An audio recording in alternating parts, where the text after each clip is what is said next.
मित्रों, आज का विषय है उपयुक्त स्थान की महत्वपूर्ण कार्यों के लिए आवश्यकता। महत्वपूर्ण कार्यों के लिए उपयुक्त स्थान और सुसंस्कारित वातावरण का चयन एक ऐसा सूक्ष्मदर्शी सिद्धांत है जिसकी उपयोगिता सामान्य बुद्धि की समझ से परे है। फिर भी फलश्रुतियों को देखते हुए उसके पीछे ठोस तत्वों का समावेश पाया जाता है। साधनादि के क्षेत्र में समय समय पर वातावरण के चयन के संबंध में महामानवों ने दूरदर्शिता बरती है। ऐसी स्थिति आने पर स्थान विशेष के संस्कारों को परखा एवं उसके उपरांत ही स्वयं को विशिष्ट बनाने वाली तप साधनाओं हेतु वहाँ विशेष रूप से योगाभ्यास संपन्न किए हैं। उत्तराखंड को हिमालय का हृदय कहा गया है। लगभग सभी अवतारों, देवदूतों, महामानवों एवं इस सदी के मध्यकाल के महापुरुषों ने यहाँ कुछ विशिष्टता पाई एवं आत्मबल संपादन हेतु इसी परिधि के विभिन्न स्थानों को चुना और आने वाली पीढ़ी के लिए भी उस स्थान को संस्कारित किया है। ऐसे ही उदाहरण कुसंस्कारी वातावरण के श्रवण कुमार के मय प्रदेश में माता पिता की अवहेलना तथा कुरुक्षेत्र को महाभारत हेतु श्री कृष्ण द्वारा चयन किए जाने के रूप में मिलते हैं। पुराणों में ऐसी अनेकानेक घटनाओं का वर्णन है जिनमें बताया गया है कि क्षेत्र विशेष में अपनी अपनी प्रभाव क्षमता पाई जाती है। ऐतिहासिक या प्रकृति संबद्ध कितने ही कारण ऐसे होते हैं जिनका प्रभाव किन्हीं स्थानों पर छाया रहता है। फलतः वहाँ के निवासियों के विचारों और कार्यों पर उनका भला बुरा प्रभाव पड़ता है। इसी सूक्ष्म वातावरण को ध्यान में रखते हुए महत्वपूर्ण कार्यों के लिए कर सके। व्यास जी ने पुराण लिखने के लिए जो स्थान चुना था वो बद्रीनाथ से आगे व्यास गुफा के नाम से प्रख्यात है। गंगा अवतरण से लेकर ऋषि दधीची की वज्र साधना इसी क्षेत्र में संपन्न हुई। सातों ऋषियों की बहुमुखी गतिविधियाँ इसी परिधि में चलती रहीं। आदि शंकराचार्य केरल में जन्मे थे तो उन्होंने अपना कार्य क्षेत्र हिमालय चुना और केदारनाथ के समीप शरीर का समापन किया। अभी भी इस क्षेत्र में सरलता, सज्जनता, सात्विकता अन्यत्र की तुलना में अधिक पाई जाती है। शांति कुंज के लिए उद्देश्य के अनुरूप स्थान चयन इसी सूक्ष्म पर्यवेक्षण के आधार पर हुआ है। वैज्ञानिकों ने भी अनेक स्थानों को अनेक प्रकार की विभिन्नताओं से संपन्न पाया है। अमेरिका में वाहनों को नीचे से ऊपर की ओर घसीटने वाली चुंबकीय पहाड़ियाँ प्रसिद्ध हैं। बरमुडा त्रिकोण में कितने ही जलयानों, वायुयानों के अदृश्य होते रहने की बात सभी जानते हैं। ध्रुव प्रदेशों की विचित्र परिस्थितियों और दृश्यावलियों को देखकर अनजान दर्शकों को वह परिलोक सा लगता है। 6 महीने का दिन और 6 महीने की रात, आकाश में उड़ते रहने वाली रंग बिरंगी ज्योतियाँ, विचित्र प्रतिध्वनियों को देखते हुए सामान्य बुद्धि उसे जादू तिलस्म जैसा क्षेत्र ही मान सकती हैं। रोती, हंसती और गाती हुई बालू के समीप पहुंचकर मनुष्य हतप्रभ रह जाता है। स्थान विशेष की ये विचित्रताएं बताती हैं कि वहाँ के वातावरण में कुछ न कुछ अद्भुत होना चाहिए। ऐसी विलक्षणताओं में एक नई कड़ी आसाम क्षेत्र के साथ जुड़ती है। कारण तलाशने वाले उस रहस्य को अनुभूजी पहली कहकर मौन पाए गए हैं। आसाम प्रांत के बरले पहाड़ियों पर हापलाज के निकट समुद्र तल से 736 मीटर ऊंचाई पर बसा एक गांव है, जातिंगा। शिलांग पठार के दक्षिणी सिरे पर पूर्व की दिशा में विरल पहाड़ियां हैं। पूर्व की दिशा में विरल पहाड़ियां हैं। ये बर्मा भारत सीमा पर अवस्थित लुसारी पर्वत श्रृंखला में जाकर विलीन हो जाती हैं। जतिंगा गांव इसी क्षेत्र में बसा है। उसका व्यास 2 वर्ग किलोमीटर है। सभी जानते हैं कि पहाड़ों पर बसावट विरल होती है। घर एक दूसरे से दूर बनते हैं, इसलिए क्षेत्र अधिक घिरने पर भी आबादी कम ही रहती है। इस गांव के इर्द गिर्द एक ऐसा क्षेत्र है जिसमें रात्रि के समय तेज प्रकाश जलाने पर उस क्षेत्र की चिड़ियां अनायास ही दौड़ पड़ती हैं। दीपक पर जल मरने वाले पतंगों जैसा उपक्रम तो नहीं करती, पर प्रकाश के इर्द गिर्द चक्कर काटने के उपरांत जमीन पर आ गिरती हैं और फिर छूने छोड़ने पर भी उठने भागने का प्रयास नहीं करती। अर्धमूर्छित स्थिति में पड़ी रहती हैं।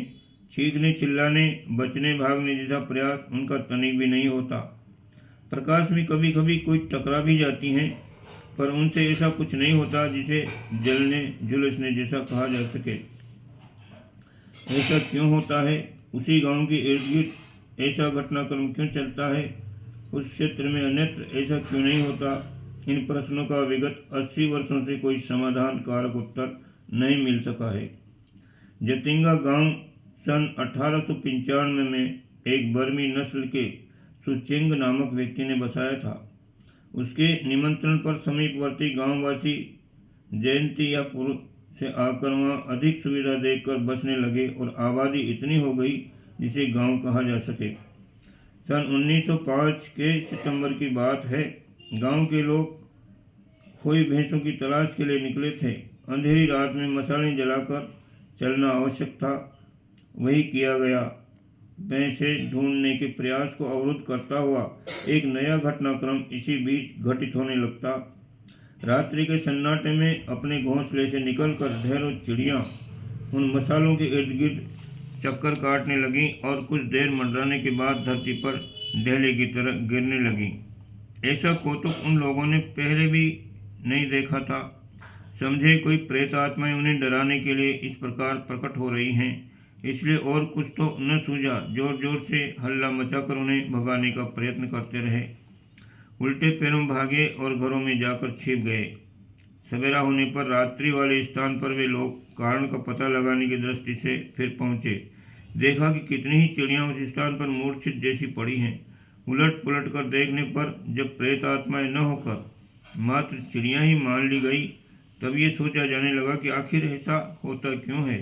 प्रकाश को देखकर पतंगे उड़ने लगने की बात देखी हुई है, पर घोंसले छोड़कर चिड़ियाँ रात्रि का विश्राम छोड़कर इस प्रकार दौड़ पड़े और मूर्छित होकर गिर पड़े, इसका कारण तब भी समझ से बाहर ही बना रहा। सोच विचार होता रहा। अंत में ये बात जमी कि देवता इस गांव वालों पर प्रसन्न हैं और उनकी भूख बुझाने के लिए घर बैठे इन चिड़ियाओं को आहार उपहार के रूप में भेजते हैं। तब से जविंगा के निवासी समय समय पर मसाल जलाकर रात्रि के समय उस क्षेत्र में पहुंच जाते हैं और जितनी चिड़ियाँ आवश्यक होती हैं उतनी टोकरे में भरकर घर वापस लौट आते हैं। चिड़िया टोकरे में चुपचाप बैठी रहती, उन्हें ढकेलने रोकने की भी आवश्यकता न पड़ती। जब जितनों की तरकारी बनानी होती तब उस टोकरी में से उठा ली जाती। ये आश्चर्य ये भी कहता है कि जीवित होने पर भी जब उनके सामने दाना पानी रखा जाता है तो उसकी ओर तनिक भी आकर्षित नहीं होती। सिलसिला इसी प्रकार चलता रहा। इस जादुई घटनाक्रम की चर्चा तो दूर दूर तक फैलती रही, पर किसी ने इसे छोटी बात समझकर अधिक ध्यान देने की आवश्यकता न समझी। फिर भी अचंभे की बात तो थी ही। विवरण जब दूर दूर तक पहुंचा तो इनका रहस्य जानने के लिए प्रकृति अन्वेषणकर्ताओं का ध्यान उधर गया। सन 1977 में डॉक्टर सुधीर सेन गुप्ता के नेतृत्व में एक दल इस संबंध में तथ्यों का पता लगाने के लिए पहुंचा। उसने विभिन्न स्थानों पर बांस गाड़कर उस पर रात्रि के समय गैस की लालटेन टांगी और चिड़ियों के अनायासी टूट पड़ने का दृश्य आंखों से देखा। जैसा सुना गया था ठीक वैसा ही दृश्य सामने आया। चिड़िया पेड़ों से उतरकर आती, मंडराती और मूर्छित होकर जमीन पर गिर पड़ती। अनुसंधान 18 दिन तक चलता रहा। कारण की तलाश में स्थानों एवं उपक्रमों अदल बदल करते रहने का प्रयास भी हुआ। एक अर्धमूर्छित चिड़िया को वे लोग वापसी में अपने साथ भी ले गए। वह कंधे पर यथास्थान बैठी रही और 124 मील की यात्रा के बाद मर गई। इस बीच में उसने दाना पानी सामने रखने पर उसे लेने की चेष्टा भी नहीं की और न उड़ने की। अनुसंधानकर्ताओं ने पाया कि ऐसी वातावरण वहाँ एक सीमित क्षेत्र में ही है, सर्वत्र नहीं। जातिंगा रेलवे स्टेशन से गांव का स्वास्थ्य केंद्र तक प्राय 1 किलोमीटर लंबी पट्टी में ही ये विलक्षणता देखी गई। तो भी जब बादल छाए हों और अंधेरी रात हो, चाहे जब और चाहे जहाँ घटनाक्रम घटित नहीं होता। अनुसंधानकर्ता किसी निश्चित निर्णय पर जो तो नहीं पहुँचे, पर उन्होंने कई अनुमान लगाए हैं। एक यह कि उन परिस्थितियों से उत्पन्न प्रकाश में कोई इंफ्रारेड किरणों जैसी विशेषता रहती है और वह चिड़ियों की संवेदनशीलता को प्रभावित करके अपनी ओर खींचती है। यह भी हो सकता है कि उस क्षेत्र में कोई ऐसी चुंबकीय पट्टी है जो उपरोक्त परिस्थितियों में प्रकाश जलने पर सक्रिय बनती हों और उस आधार पर विशेष संरचना वाली चिड़ियाएँ प्रभावित होकर खींचती हैं। एक विचार यह भी है कि प्रकाश से दृष्टि भ्रम उत्पन्न होता है और पतंगों के दीपक की और दौड़ने जैसी मनोस्थिति में जा फंसती हों। यह भी हो सकता है कि उस क्षेत्र की भौगोलिक स्थिति चुंबकीय बल आकर्षण में कुछ विलक्षणता हो। इन अनुमानों से भी उस आश्चर्य का समाधान नहीं होता कि उस क्षेत्र में पाई जाने वाली सभी चिड़िया क्यों इस प्रकार का आचरण नहीं करती। कुछ सीमित जातियों की चिड़िया ही क्यों इस प्रकार के व्यामों में फंसती है। फिर एक और भी अनुभूत पहेली यह है कि वे आरंभ से लेकर मरण पर्यंत सम्मोहित जैसी स्थिति में किस कारण बनी रहती हैं। जीवन के सभी चिन्ह उनमें विद्यमान रहते हुए भी वे अपनी स्वाभाविक चेष्टाएं क्यों गंवा बैठती हैं, इसका कोई उत्तर नहीं मिला। सही निष्कर्ष न निकल सकने पर यथावत है कि क्षेत्र विशेष में कुछ अद्भुत प्रभाव पाए जाते हैं। इसके कारण प्रकृति परक भी हो सकते हैं और किस सचेतन स्थिति के कारण सावधान स्तर के भी हो सकते हैं, जो है अनेक स्थानों में समाहित स्थानीय विलक्षणताओं का होना असंदिग्ध है। उनका कारण ज्ञात न होने पर भी इतना मानना ही पड़ेगा कि कुछ स्थानों में ऐसी विशेषताएं पाई जाती हैं जहाँ कुछ महत्वपूर्ण कार्य अधिक अच्छी तरह से हो सकते हैं। इस दृष्टि से उपयुक्त कार्यों के लिए उपयुक्त स्थान एवं वातावरण का चयन भी एक ऐसी आवश्यकता है जिससे इनकार नहीं किया जा सकता। वातावरण का अपना प्रभाव होता है और वह चुपके चुपके मनुष्य की कोशिकाओं को इस प्रकार अपने अनुरूप ढालता है कि उसे पता भी नहीं चल पाता और व्यक्तित्व में भारी परिवर्तन हो जाता है। यूनान के दक्षिण में एक सेंटोरिनी नामक टापू है। उसमें आदिवासी तो रहते हैं, पर अन्य वातावरण में अभ्यस्त लोग 1-2 दिन से अधिक वहाँ नहीं ठहर पाते। उन्हें वहाँ बहुत बेचैनी मालूम होती है और लगता है कि ज़मीन के नीचे शहद की मक्खियों जैसी भनभनाहट होती रहती है। सहारा रेगिस्तान के कई क्षेत्रों में बालू से संगीत निकलता है और रोने हंसने की आवाज़ें आती रहती हैं। इसका तात्पर्य है कि उस क्षेत्र में जमीन के भीतर की कई परतें असामान्य स्थिति में हैं और उस क्षेत्र में ऐसे कंपन उद्भूत हो रहे हैं जो किसी अतिशय प्रभाव से प्रभावित हैं और वे मनुष्य की अभ्यस्त प्रकृति के नहीं हैं। रूसी विज्ञानी लेखत्वस्की ने वायुमंडल की सभी घुली हुई विभिन्न प्रकार की विद्युत तरंगों का विश्लेषण किया है और कहा है कि व्यक्ति जिस क्षेत्र में रहने के अभ्यस्त हैं उनके लिए वही वातावरण अनुकूल पड़ता है। अन्य स्थानों की तरंगें अच्छी होने पर भी ऐसा अनावश्यक दबाव डालती हैं जो उनके लिए हानिकारक ही सिद्ध होता है। आहार के संबंध में भी यही बात है।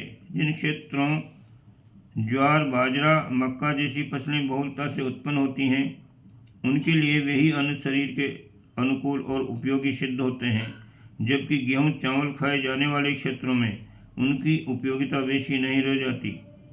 समुद्र तट पर खारी भूमि में जल जीव ही आहार बन जाते हैं। ध्रुव प्रदेश में निवासी एस्किमो मछली के सहारे ही अपनी जीवनचर्या चलाते हैं। जलवायु बदलने के लिए सुदूर क्षेत्रों में जाने की योजना मनोरंजन की दृष्टि से उपयोगी हो सकती है, किंतु अभ्यस्त वातावरण में अधिक अंतर पड़ जाने के कारण अंततः उनका प्रभाव बेतुका ही होता है। अच्छा यही है अपने ही क्षेत्र में खुली वायु, हरियाली और वनस्पतियों के बीच रहने का क्रम बनाया जाए और रहन सहन के नियमों में अधिक प्राकृतिकता का समावेश करके अपने लिए उपयुक्त व्यवस्था बना ली जाए। मातृभूमि का महत्व देशभक्ति की दृष्टि से तो शुद्धास्पद है ही, साथ ही उसमें यह भी विशेषता है कि स्थानीय भूमि के अनुरूप शरीर को विभिन्न प्रकार के पोषण मिलने से वो उसी वातावरण का अभ्यस्त बन जाता है। मानसिक स्थिति के संबंध में भी वातावरण का प्रभाव पड़ता है। किसी क्षेत्र के निवासी क्रूर, किसी के मूर्ख, किसी के धूर्त और किसी के सौम्य होते हैं। शारीरिक दृष्टि से तो जो जहाँ का है उसे वहाँ का आहार विहार अनुकूल पड़ता है, पर मानसिक विषय में ये बात नहीं है। जहाँ का मानसिक धरातल सज्जनोचित न हो, वहाँ से अन्यत्र उपयोगी स्थान में जा बसना ही उत्तम है, या फिर प्रयत्नपूर्वक सामूहिक आंदोलन के रूप में क्षेत्रीय परंपराओं में हेरफेर करना चाहिए। बेलूचिस्तान जैसे क्षेत्रों में जरा जरा सी बात पर उत्तेजित होकर खून खराबी कर बैठने का प्रचलन है। अफ्रीका के ऐसे भी क्षेत्र हैं जिनमें पशु पक्षी ही नहीं, नरभक्षी लोग भी रहते हैं। उस क्षेत्र में रहते रहते एक परंपरा बन जाती है और वो पीढ़ी दर पीढ़ी चलती है। ऐसी स्थिति को सुधार सकना संभव न हो तो स्वयं वहाँ से उठकर किसी अन्य सभ्य प्रदेश में जा बसना अथवा उस क्षेत्र के सज्जनों के साथ अपना एक अलग समुदाय बना लेना उपयुक्त है। उपयुक्त वातावरण में निवास शारीरिक दृष्टि से उपयोगी तो होता ही है, किंतु मानसिक एवं आध्यात्मिक दृष्टि से और भी आवश्यक है। ओम शांति।